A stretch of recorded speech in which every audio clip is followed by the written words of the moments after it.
Am I the asshole for not paying for a competition trip? I, 30 female, am married to my husband Joey, 34. We both have daughters from previous relationships. My daughter's name is Haley, 10, and his daughter's name is Jenna, 11. Both of our daughters are cheerleaders for different teams. We recently just had their competition where the winners of first and second place go to compete in Disney.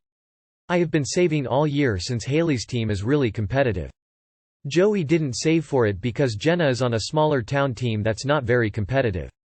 Haley's team unfortunately did not win their competition this year. Jenna's team did win theirs. Haley, my husband, and I were all proud of her and congratulated her. Later that night my husband asked me about finances for the Florida trip. We have always kept finances for the girls separate as I pay for Haley and he pays for Jenna. I explained that since Haley's team didn't win I figured her and I could go do something instead with the money I saved for Florida. Haley doesn't know this was my plan yet. My husband thinks I'm being selfish and an asshole because Jenna's team did win and we should use that same money for her to go. I think Haley could use a pick-me-up. I know people might ask about Jenna's mother and she is not able to help financially for Jenna to go. We have already spoken to her. Also, if any of the girls on the team cannot go to Florida then the team has to forfeit. The team might do some fundraising but the expense will be on the parents. Am I the asshole? Edit to answer some questions. 1. We can't make it a family trip because there's not enough money. I had saved enough for myself and one half of Haley's trip. Haley's father was paying the other one half of her trip. 2. My husband doesn't believe in loans when it comes to family. 3. I did see some people ask how Haley would feel about it. Haley knows her dad and I save this money for her every year her dad and I go without some luxuries for a while and she sees the sacrifices we go through. I don't ever regret it.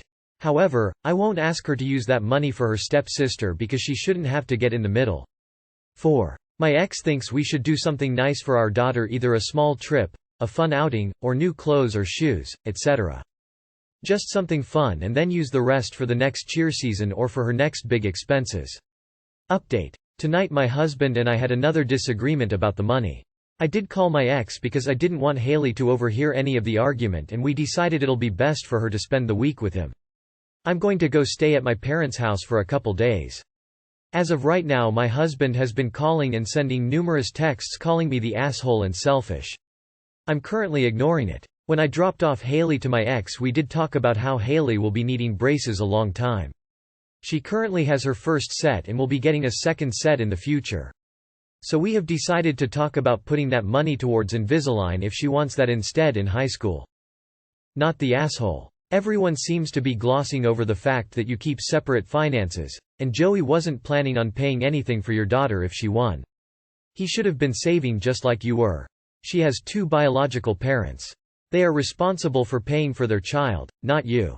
Not the asshole. He should have been saving his money just like you did. He sucks for assuming his daughter wouldn't make it to the end.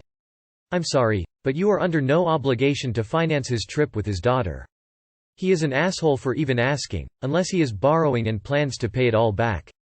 You guys obviously keep personal money and joint bill money separated. Every family functions differently. If this is what works for you, it's all good. You have been saving your own money while he hasn't been saving anything. He doesn't get automatic access to what is yours. Poor planning on your part does not constitute an emergency on my part. Am I the asshole for not attending my parents' anniversary dinner in order to tend to my wife? I'll be honest and say that this dilemma has put me in a bind, as I am a very family-oriented person, and this situation deals with both ends of my family. Yesterday was my 28th parents' 25th wedding anniversary, and because it's a golden year for them, they had planned a special dinner at a very nice restaurant and invited everyone in the family including my wife, 27, and I about a month in advance. Initially, despite my wife just giving birth to our twins a month before the invite, we decided that we would just get a babysitter so that we could attend. However, my wife's mother passed this past Tuesday, and although we knew that cancer was making her very ill and that this say would soon come, my death still shook my wife's world. It was just her and her mom growing up, and they were the closest you could get, so it's safe to say that my wife has had one hell of a week, dealing with her mother's passing, making arrangements, and raising and nursing 2 infants. So on Thursday I had informed my parents of the unfortunate tragedy and told them how hard my wife was taking it, and I apologized and told them that I didn't think we could make it because my wife just didn't have it in her to go out. At this point my wife couldn't even open her eyes without crying. They did the usual, "AWH, we wish you could both be here," but assured me that they understood and wished my wife healing. I went to drop off their gift Friday morning and nothing but well wishes were said to me when I went. However, yesterday night, I received 3 voicemails from my mom crying, saying how she couldn't believe that I chose my wife over them and how she was disappointed, and if that was the case then she didn't want to be in the lives of mine, my wife's or our kids. This shocked me in all aspects and I tried getting a better understanding of what was going on. But whenever I tried to call my parents, I was met with hostility and negative comments. I love my parents, but I love my wife more. My wife is my other half and she needed me. To me, staying with my wife and caring for our children was the right call in that situation. Was I wrong to have assumed that was the right thing to do? Not the asshole. I do wonder why the sudden switch up though. Maybe someone got in their heads. It seems like an extreme reaction to missing out on a party, dinner, even if it is their golden year. Not the asshole at all. Was your mom super drunk or something when she called? This story doesn't make sense. Or your mom gaslights you or something.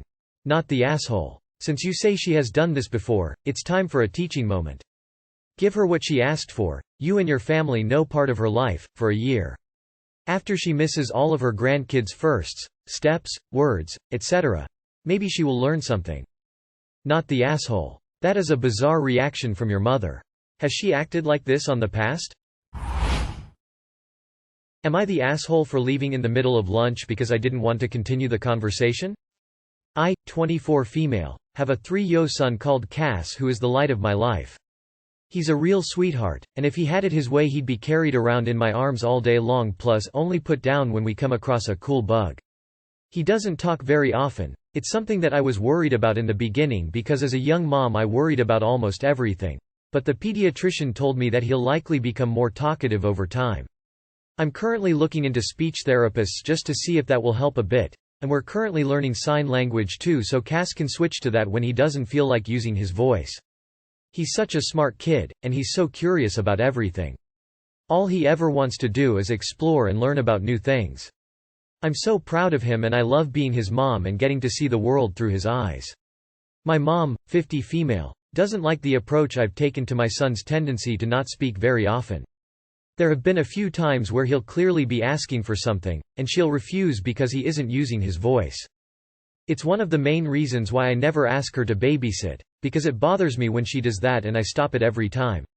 We were all at a restaurant with my stepdad, 55 male, my stepbrother, 30 male, his wife, 30 female, and their son James, 4 male. When it came time to order, I read some options out to Cass and he signed yes for the meal he wanted. James spoke to the waiter on his own. When the waiter walked away my mom got upset with me. She said that because I'm the parent, I need to tell Cass to get over his stubborn attitude about speaking and that his refusal to do so is ridiculous. My stepdad then expressed concerns about the fact that James was saying full sentences by 2 years old but Cass is 3 and he'd only ever heard him say about 5 words.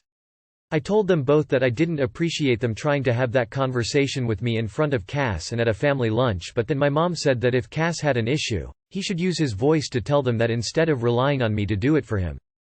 I ended up flagging the waiter down and asking for my part of the bill and if I could get the food to go because I didn't think it was fair for my son to have to sit there and listen to them talk about him like he couldn't understand what they were saying. Once I paid and got the food, we went home. My mom texted me later saying that I'm doing my son a disservice by not making him speak, that it was rude of me to leave lunch like that just because I didn't like the way the conversation was going and that it speaks to my immaturity. Truthfully, if I had pushed him to do it, I know he would have verbalized what he wanted, but he clearly felt more comfortable signing, so I didn't feel the need to do that.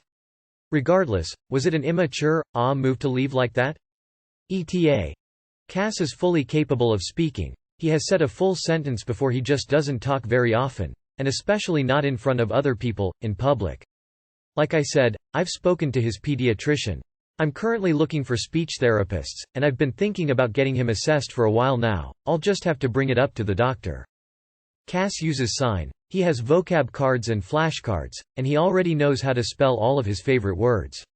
We work on his words all the time, it's one of his favorite things to do. No, the biodad isn't involved. It's just Cass and me. Edit pt.2. I don't mean to sound defensive or anything, but please read the first edit before telling me what I should be doing for my son. I have spoken to his doctor multiple times. I am looking for a speech therapist. I have been looking into getting him assessed. I offer him multiple different methods of communication. I encourage him to speak when I know he is comfortable doing so. Also, he knows more than 5 words. My stepfather just stated that he's only ever heard Cass say 5 words. Cass has a large vocabulary, he just doesn't verbalize it often. Absolutely not the asshole. I have a child who is on the autism spectrum and has selective mutism. The situations you are describing sound so familiar to me. And the absolute worst thing you can do is try to push the issue and force them to talk. Not only will it not work, it can make the issue worse. You are doing right by your child. Your mother is being an ignorant not the asshole. You're an excellent mom. Your mom, however, a total You're already a better mom than you ever had. You're a rock star for not taking their manipulation and judgment. Not the asshole. You are doing great, mom. These older generations really dislike it when they can't control kids and force them into submission. Your approach is much healthier for your son. Am I the asshole for leaving someone else's information on a damaged car? Yesterday, me and 3 coworkers went out to lunch. I drove. One of my coworkers was getting out of my backseat and door dinged the car next to us. It was bad. We're not talking about a tiny dent but a deep scratch with bare metal exposed. I told her it was bad damage and asked if she was going to leave a note. She said, "No, we'll just pretend that never happened," and went along her way. I told her I really think she needed to leave a note, but she just laughed. I decided to leave a note on her behalf. I was about to leave my information but then realized I wasn't responsible for the damage. I was very irritated that she didn't care that she damaged someone's property, so I left her name and number. Later, I got an irate phone call from her asking what I had done. I told her I left a note explaining the damage and who the owner of the car could contact for repairs. She said I was was taking Christmas away from her kids, and uptight since door dings are part of owning a car. I admit, I was very frustrated with her lack of care and fear that might have driven me to give up her info. Am I the asshole? Not the asshole. What she did was illegal. She can go pound sand. She is the one who ruined Christmas. She's lucky you did leave the note, since not doing so would mean leaving the scene of property damage. Maybe next time she'll be more careful when she's opening a door. LMAO. I literally tell my kid every single time she gets out of the car to be careful with the door. You did what she should have done. A deep scratch with bare metal exposed is not part of owning a car. Part of owning a car is actually taking responsibility for what you do with it, including when you cause damage to someone else's vehicle, property or person. Maybe she'll think twice next time before being so careless. Not the asshole.